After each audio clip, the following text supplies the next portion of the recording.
Good afternoon, ladies and gentlemen. Let me introduce ourselves. We are from Senior High School to Sukoharjo.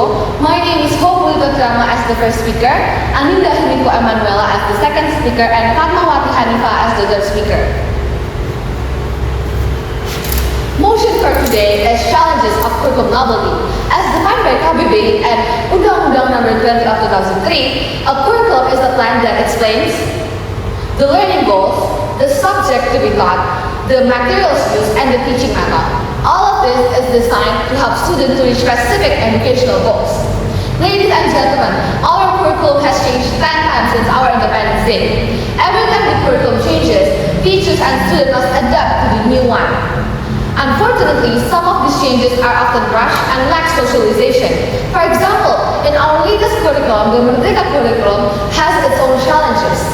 According to a study published in journal Basic Edu, one of the main problems faced by teachers in implementing the Merdeka curriculum is the lack of socialization from the government to schools. Ladies and gentlemen, I truly believe that every curriculum we had carries a good vision. For example, the vision of the Merdeka curriculum is to develop well-rounded students through the Pancasila student profile and project-based learning, which is excellent. However, the real issue lies not in the vision, but in the implementation. Some teachers are fully ready because they were rushed to adapt, and many schools still don't have the facilities needed. A clear example is the transition from the 2011 curriculum to the Merdeka curriculum. Indonesia just faced the pandemic. We were just starting to return to the normal learning, but suddenly from the 2011 curriculum we shifted to the Merdeka curriculum. This transition was rushed, poorly socialized, and confused teachers and students. This is why we reject the challenge of curriculum novelty and support the continuation of the current curriculum.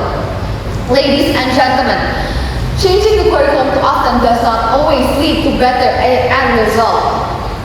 In fact, frequent changes without proper follow-through can affect student learning in a negative way. According to the Program for International Student Assessment or PISA, Indonesia's score in math, reading, and science went down between 2018 and 2022. This raises an important question. Are we innovating too fast without building a firm foundation in the first place? Constantly switching curriculums will not fix the problems. It just causes more and more confusion. Many teachers are still trying to get used to the current one. How can we expect things to improve if the system keeps changing? New ideas in education will not be effective if they take away stability and slow down long-term progress.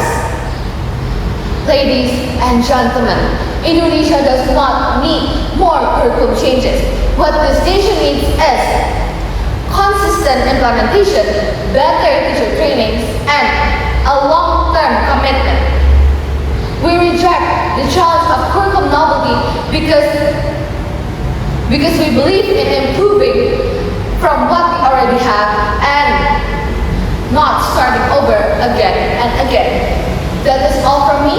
Thank you. Ladies and gentlemen, to respond to the speaker one, the quality of the curriculum can be reflected in the Program for International Student Assessment or PISA. This can be measured by literacy, mathematics, science among 15 years old students. And this is followed by many countries, including Indonesia, every 3 years to determine whether the curriculum can provide students get basic achievement for era global. Ladies and gentlemen, based on common degree, Indonesia PISA scores went down in 2022 because of the pandemic and students fall behind in learning. In 2022, Indonesia PISA scores were 359 for literacy, 366 for mathematics, and 383 for science.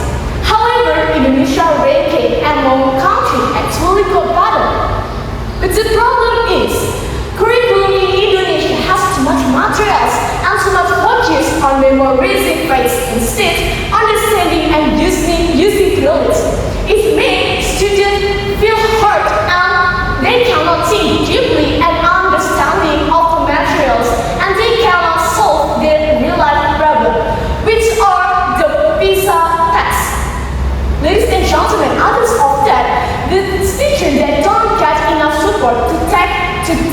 methods or teaching tools are the one of impact that to make Indonesia visa scores rank down.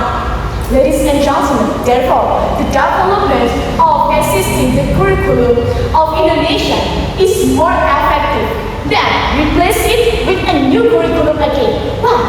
Because if you replace it with a new curriculum again, it makes Indonesia education system not stable again and gives so many impacts. For example, the difficulty of the teachers and students in adopting of the new curriculum or new materials of the learning process. And the second is limited resources about books, teaching methods, teaching tools, and many more. And the third is maybe students that cannot to follow the new education system cannot cut out and the new education system. Maybe students got a lower of the grades. And the fourth is because of this curriculum change, there are so many issues. For example, about Helena, which needs a better evaluation.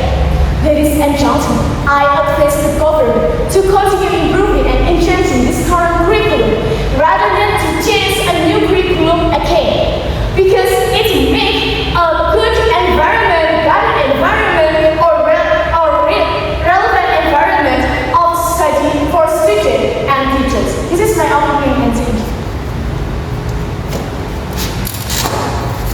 Ladies and gentlemen, I, as a third speaker, I reject the continuance of renewal education and renewal curriculum, as Indonesia has already changed the curriculum in 10 times since 1947. So, the conclusion of the argument from the first speaker and second speaker is that the transition from 2013 curriculum to Merdeka curriculum aims for improvement, but it was implemented too quickly, causing difficulties for teachers on teaching and applying it. The core issue is not on the curriculum itself, but how to support teachers on teaching effectively and meaningfully. So the conclusion is, furthermore, the decline in business scores is not solely due to the curriculum content, but rather its suboptimal implementation, the density of material,